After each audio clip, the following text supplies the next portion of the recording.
Então, doutor Fernando, por favor, explica pra gente o que significa experiência de quase morte, EQM. Na verdade, é uma experiência que, na verdade, a maioria dos médicos já presenciou muitas vezes ao longo da vida. Na verdade, são aquelas pessoas que estão para óbito ou tiveram uma parada cardiorrespiratória, foi reanimado, e o paciente ele retorna imediatamente após, ou pacientes que estão na UTI entubados, ou seja, inconscientes há muito tempo, e depois retornam. E muitas vezes chegam contando algumas histórias que poderia fazer parte de um livro. E isso intriga muito a medicina.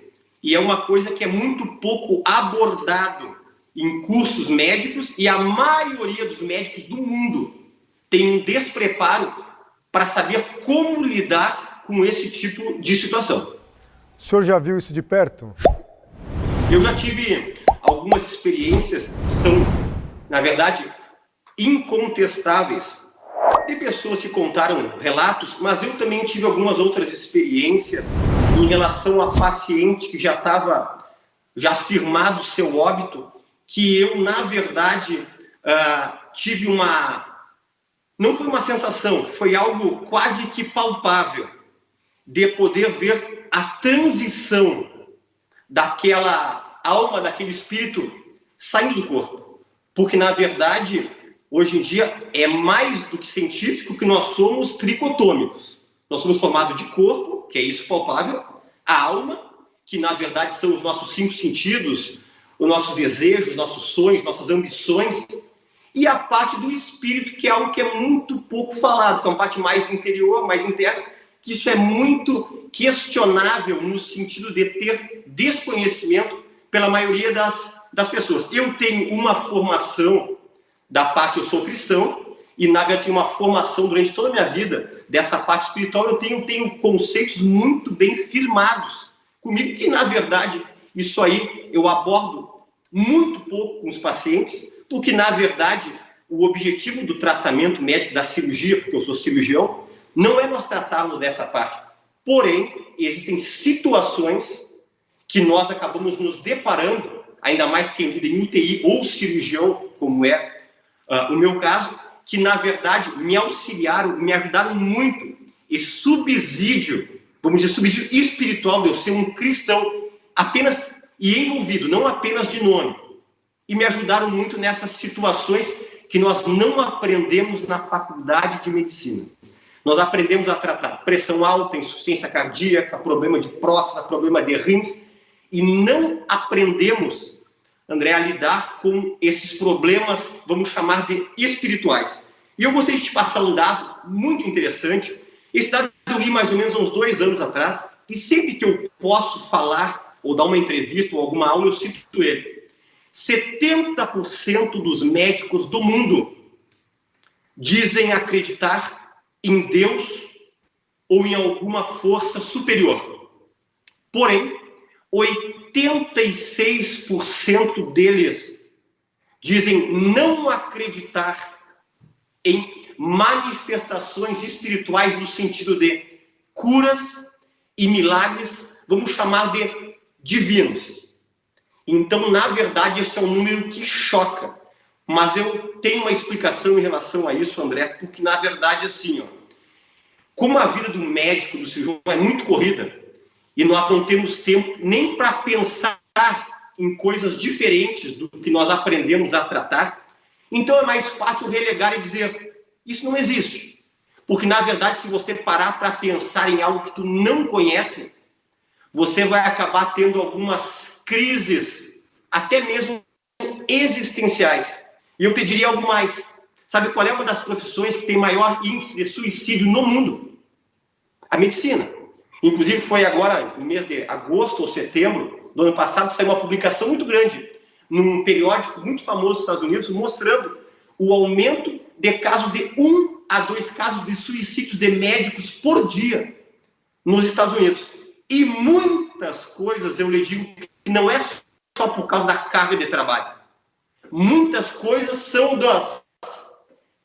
da parte que nós desconhecemos e preferimos ou relegar. Isso não existe. Isso é bobagem. Você vê talvez um paciente morrendo na tua frente e você tem aquela sensação de que ali está só o boneco.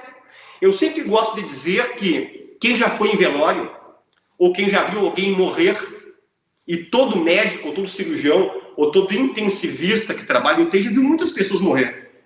E você tem a plena sensação de que o que está ali estendido é apenas um boneco. Cadê a vida? Porque a vida não está no corpo. A vida está na alma e está no espírito. Só que isso nós não aprendemos na parte médica. Nós aprendemos apenas a tratar doenças. E isso aí acaba intrigando muitas e muitas pessoas e muitos médicos. Mas é melhor você ir lá, assinar o atestado de óbito muitas vezes e deixar isso de lado. E eu te digo algo. Quem me conhece sabe o quão cético eu sou em relação a muitas coisas. Não é qualquer tipo de argumento que me convence. E, na verdade, nós cirurgiões, nós temos uma tendência de acreditar na minha cirurgia. Eu vou lá, opero um câncer, opero um tumor, opero uma hemorroide, opero uma fístula, opero algum problema de obstrução intestinal e eu curo o paciente. Na verdade, eu digo que nós médicos somos muito assim, tipo uma viseira, que não, às vezes, abrimos o leque para queremos entendermos outras situações que acabam nos deparando. E, na verdade, eu não consigo compreender, André, como é que pode existir médico que não crê em Deus. Eu não consigo entender. Isso, para mim, é algo assim que foge ao meu entendimento. Porque, na verdade, nós que temos o conhecimento do funcionamento do corpo e do organismo, é algo que não tem como explicar. Olha só que exemplo prático que eu trago. Por exemplo, pegue uma panela e deixe a panela mais ou menos em 37 graus e meio. E coloque ali dentro arroz, feijão, batata, carne, um alfacezinho. Deixa ali. E aí eu digo para a pessoa assim, olha, tu vai agora fazer uma química dentro dessa panela a 37 graus e meio. Logo você vai entender o porquê essa temperatura. E você vai conseguir extrair as vitaminas e os minerais dali. E depois dali você vai formar um resíduo que vai se tornar as fezes e vão ser expelidas. Consegue fazer isso? É impossível, porque tudo apodrece com muita facilidade. O nosso corpo tem 37 graus e meio, é a nossa temperatura corporal. E quando você come tudo isso que eu estou citando, eu citei panela, porque isso aí é o que você coloca para o teu estômago ao meio-dia.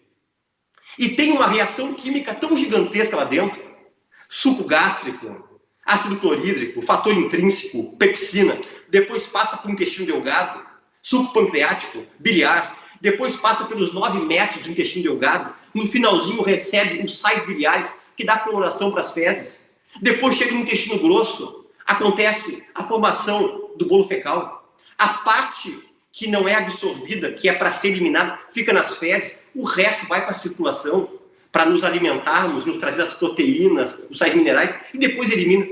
Isso é algo extremamente complexo. Se você coloca um alimento na geladeira para conservar, mas isso acontece em 37 graus e meio, que era para apodrecer, necrosar uma alimentação.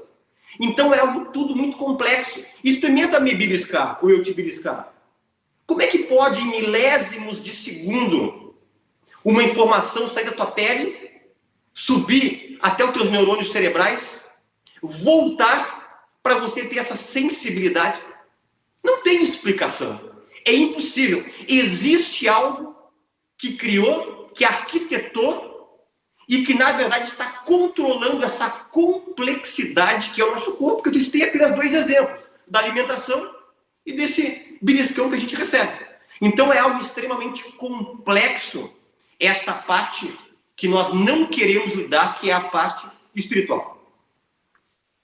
Doutor, eu fiquei muito interessado em entender melhor como é que foram essas experiências de quase morte e até de óbito. O que o senhor viu exatamente? Relata para a gente com detalhes, por favor. Certo. Eu não gostaria, André, se me permitir, citar o nome do hospital, tá? Foi em Porto Alegre. Eu estou formado há 21 anos e, na verdade, eu fazia minha residência de cirurgia geral, cirurgia digestiva. Todo coloproctologista, ele é, primeiramente, um cirurgião digestivo. Então, é o pré-requisito. E, na verdade, nós tínhamos feito uma cirurgia num paciente, ele tinha um câncer de pâncreas. E nós fizemos uma cirurgia que é considerada uma das maiores cirurgias do corpo. Chama-se DPT. É uma sigla para duodenopancreatectomia. Tu retira uma parte do pâncreas e faz várias anastomoses, emendas para reconstruir. E este paciente, quem tinha operado esse paciente, foi a minha equipe. Tá? E eu tinha conversado com os familiares um dia antes que esse paciente teria alta no outro dia. Estava tudo certo, o paciente transcorreu as mil maravilhas da cirurgia, uma cirurgia complexa que muitos acabam indo a óbito no pós-operatório. Perfeito. E naquela noite eu estava de plantão. Eu era residente da cirurgia geral. E nós tínhamos na época um BIP. Não tinha aparelho de celular na época, era um BIP. Só que nesse BIP tinha dois sons. Ele tinha um som, que era quando os postos nos ligavam, ó, tal paciente está com dor, ou está com sangramento, e tinha um outro tipo de BIP, que era quando era parada cardiorrespiratória, que era um BIP mais alto e contínuo, que nós saberíamos que tinha que sair correndo. Eu estava no meu quarto, dormindo, aproximadamente perto das 4 horas da manhã, e tocou aquele BIP, e eu estava no quarto, talvez com mais 5 ou 6, é um quarto de residentes, tudo junto, e me tocou o BIP, e eu só vi no BIP que era no quarto 109. Quando eu vi quarto 109, eu já desci correndo, estava no 5º andar, desci para o quarto 109, e tem uma rotina na residência. Quando toca o BIP do pessoal da cirurgia, que no caso era eu que estava de residente de plantão, toca o BIP também na equipe da clínica médica. E vai todo mundo junto. Quem chega primeiro é que assume a reanimação cardiopulmonar desse paciente. Que intuba, começa a massagem cardíaca, é o que dá as ordens, ó, faz atropina, faz adrenalina, faz isso, faz aquilo, coloca o monitor cardíaco. E mais toda a equipe de enfermagem do posto. E eu desci, e nessa descida eu já fui pensando, olha, 109 tem o meu paciente lá, mas com certeza não é ele, porque ele está muito bem. E, na verdade, tinha 6 pacientes nesse quarto, é um quarto do SUS. Chegando lá, para minha surpresa e minha tristeza, quem tinha tido a parada cardiorrespiratória é o meu paciente. Me lembro claramente onde é que era a cama, lá no fundo do quarto, à direita. Eu cheguei antes do pessoal da clínica médica, dos outros médicos, o pessoal da enfermagem já estava lá. E aí eu cheguei, entubei o paciente, começamos a reanimação, chegou toda a equipe lá, talvez umas 10 pessoas dentro do quarto lá, entre residentes, médico, enfermeiro, técnico de enfermagem. E aí, na verdade, a reanimação é uma rotina mundial, André, que nós temos que reanimar o paciente 30 minutos. Depois de 30 minutos, se o paciente não sair da parada, você suspende, porque ele não vai mais sair. E eu te digo que eu reanimei aquele homem com todas as minhas forças, porque era o paciente que eu tinha operado. Era o paciente que eu tinha dito para a família que teria alta no outro dia. E quando bateu 30 minutos, o pessoal da enfermagem me avisou, ó, doutor Lemos, que é como me chamavam na residência, bateu os 30 minutos. Eu disse, pessoal, vamos mais 5 minutinhos. Fomos mais 5 minutinhos, e o monitor cardíaco todo o tempo, linha reta. O homem já estava com a pupila dilatada, que nós chamamos de midríase bilateral, que na verdade é um dos sinais que a pessoa já foi a óbito. E eu consegui convencer a todos para nós irmos até 45 minutos reanimando. Sei que já estava alguns, talvez, bravos, chateados comigo ali, mas tudo bem. Quando nós estávamos finalizando, o homem não teve reação em nenhum momento, porque às vezes tu reanima o paciente, ele volta, dá um sinal cardíaco, e aí tu diz, ó, voltou, aí daqui a pouco para de novo. Não, todo o tempo ele ficou assim, estava em midríase paralíticas já. Quando nós estávamos já tirando os monitores cardíacos, começou uma coisa que eu te digo para ti, que eu te relato, que é algo de filme. Aquele homem começou a se movimentar de uma forma totalmente estranha. Ele começou a se esticar as pernas e os braços. Só que nós, médicos e cirurgiões, nós temos explicação para quase tudo. E existe uma coisa chamada, André, mioclonias involuntárias. São os movimentos que acontecem mesmo com a pessoa morta, tá? Que às vezes a pessoa diz, ai, tá viva. Não, é umas mioclonias. Só que assim tem algum detalhe. Essas mioclonias geralmente acontecem nos primeiros 5 a 10 minutos, no máximo depois de testar o óbito. Não me esqueça que nós já estávamos com 45 minutos. Começou todo mundo a se assustar no quarto. E para piorar a situação, não me pergunta por quê, a luz do quarto ficou fraca. Ficou em meia luz no quarto. Ficou como se fosse um filme de terror. Resumo da obra. Saiu todo mundo do quarto correndo. Inclusive os pacientes que estavam internados saíram com seus soros na mão. Todos podiam caminhar. Só ficou uma pessoa no quarto. E ficou uns 2 ou 3 na porta lá de fora. Ficou eu no quarto. Aquele homem começou a se retorcer. Começou a fazer uns grunhidos pela boca. E isso aí mais do que 5 minutos. E eu, sinceramente, sem saber o que fazer lá. Porque eu sou cirurgião. Eu sei cortar, eu sei abrir barriga, eu sei costurar. Como é que eram esses grunhidos, doutor?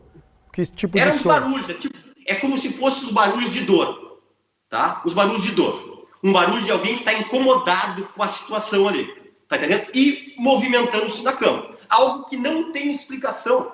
Algo que eu não fui preparado para me deparar. E ninguém foi preparado para se deparar com isso, tá entendendo? Eu já tinha visto mioclonias, alguns movimentos, paciente que morreu, se movimentou um pouquinho ali, né? Mas o paciente estava com a pupila dilatada, ele estava morto. Hoje, refletindo, o senhor acredita que tem acontecido o que exatamente naquele momento? Na verdade, tem a continuidade, que aí vai ter a explicação.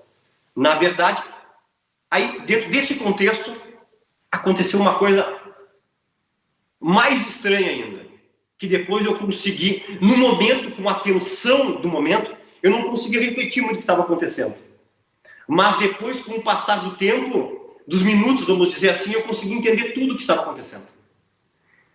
Aí, daquele momento, com aquela, vamos dizer, aquela penumbra, aquela luzinha, eu vi, vindo como se fosse da janela daquele quarto, era o primeiro andar, eu vi como se fosse vindo uma sombra em direção a esse paciente. Só que essa não era uma sombra qualquer.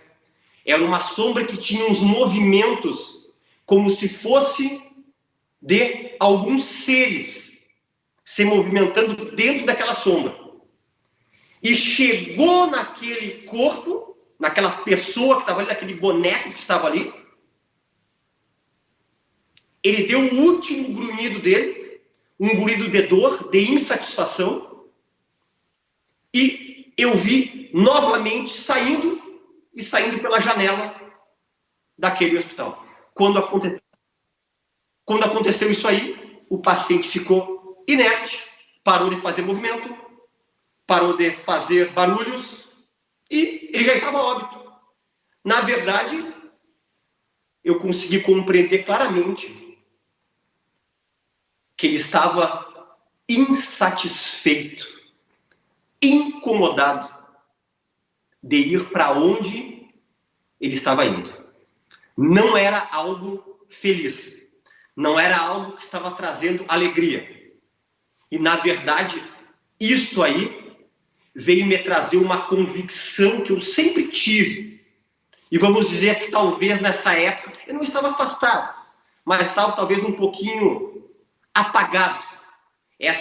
Vamos dizer, essa minha parte espiritual que eu creio que todas as pessoas deveriam alimentar mais, tá? Então foi algo que foi presenciado por muitas pessoas, o pessoal tudo perguntou para mim depois o que foi que aconteceu lá dentro, teve alguns que ficaram ali na porta, um pouco do lado de fora, mas conseguiram presenciar toda a situação, Então foi algo extremamente chocante, relevante, que eu creio que talvez muitos médicos, ao longo de uma vida toda, nunca vão presenciar isso. A minha família é uma família de médicos.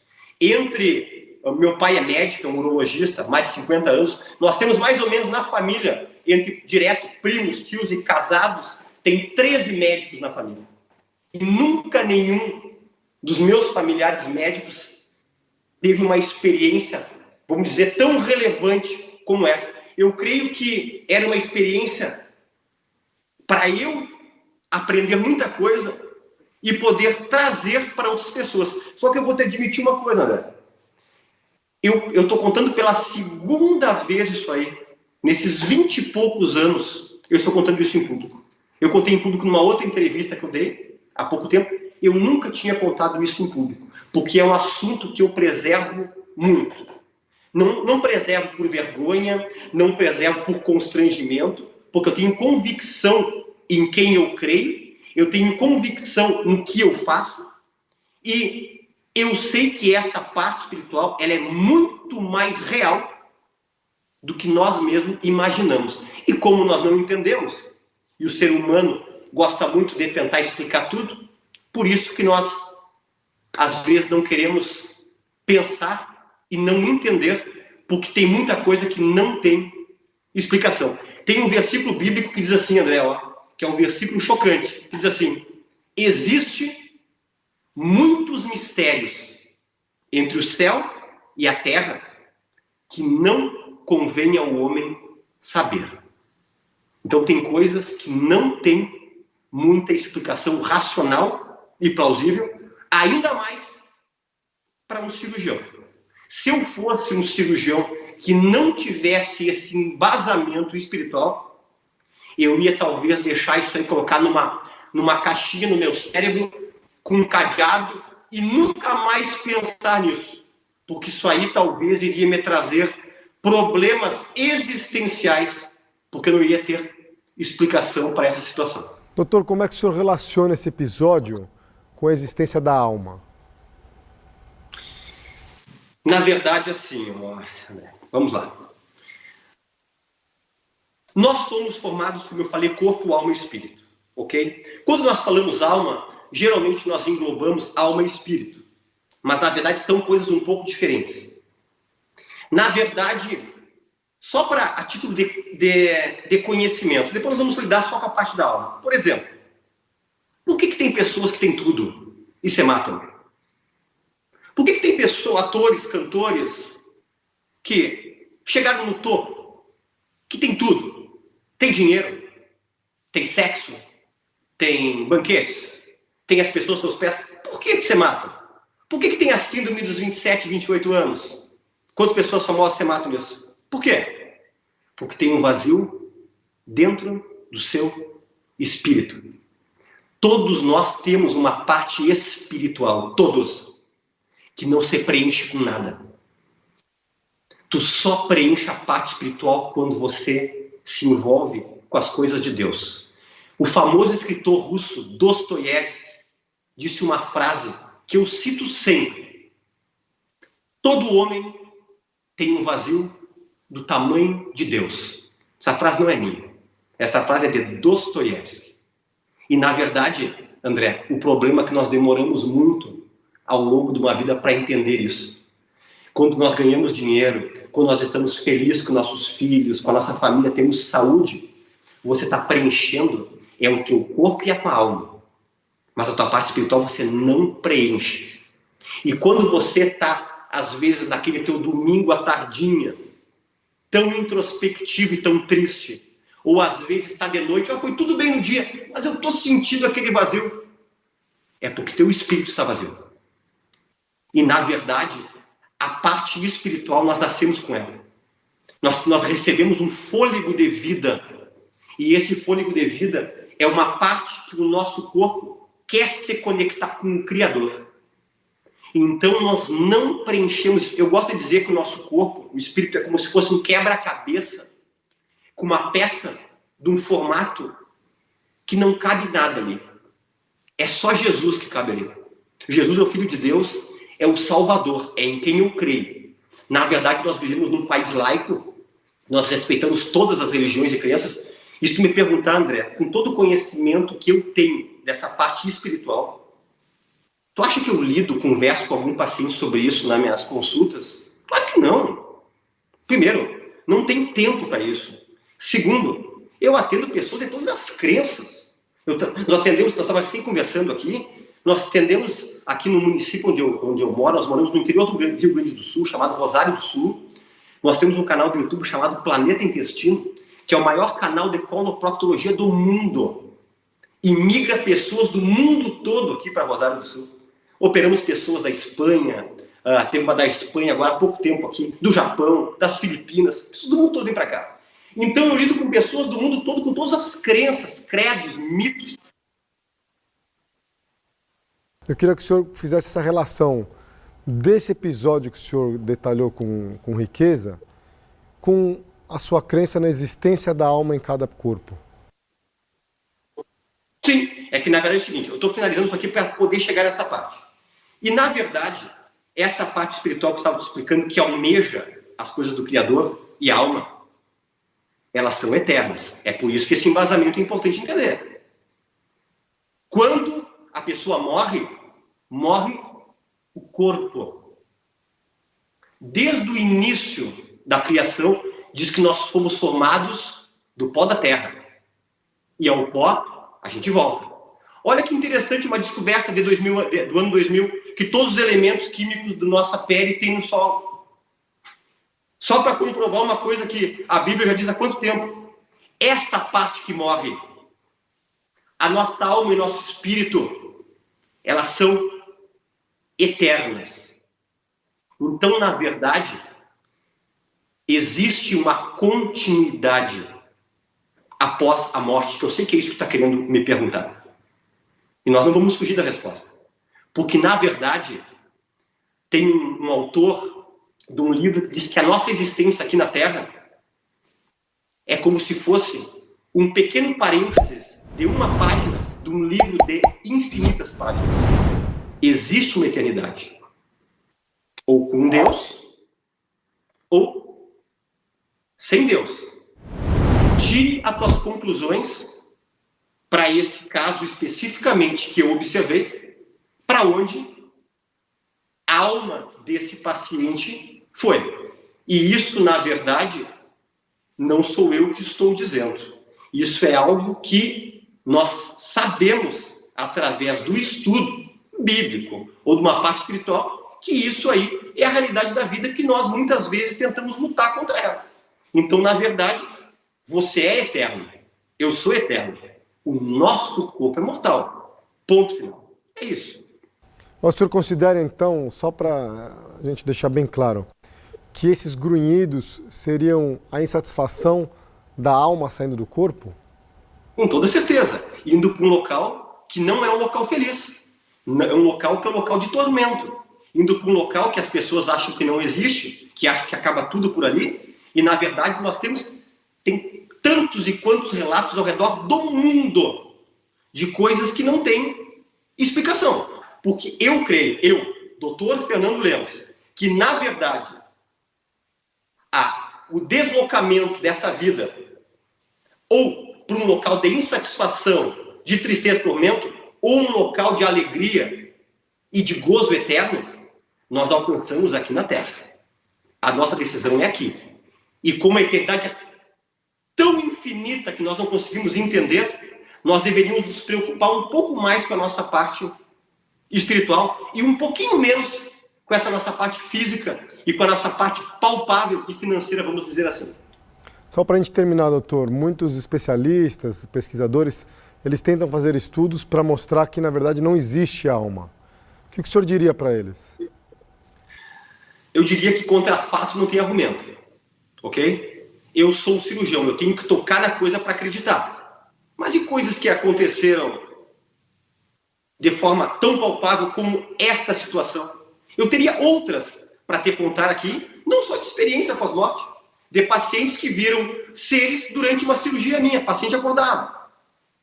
Eu tenho várias experiências para poder contar que eu já tive na minha vida, que eu contei muito poucas vezes. E não tem como tu dizer que não existe algo que é visível, foi palpável, foi visto, não por mim, por muitas e muitas pessoas. Tá entendendo? Eu estou trazendo isso aqui, André, por causa da credibilidade que vocês têm. Eu não gosto de falar desse assunto. Eu não gosto de falar sobre esse assunto. Esse assunto é um assunto meu, para eu falar para algumas pessoas que estão precisando ou que querem vir a mim. Porque essa parte espiritual não deve ser forçado para ninguém. Eu digo que Deus não força a barra com ninguém. Se você não quer, tranquilo, não tem problema nenhum. Então isso aqui eu estou trazendo é tipo que é algo assim, ó, chocante, marcante e real. Contra fato não tem argumento. Eu só fico triste, André, dessas pessoas, depois da morte, que eles vão ter que se deparar com uma eternidade. Aí fica difícil. É melhor você crer em algo que talvez supostamente existe para algumas pessoas, do que você chegar lá e ver que realmente é algo real e tu passou a tua vida toda aqui desacreditando de algo que é extremamente real. É isso. Doutor, muito obrigado pelo seu relato, pela coragem de contar esses episódios e pelo seu tempo, pelas informações. Um abraço, fica com Deus. Um abraço, agradeço pela oportunidade.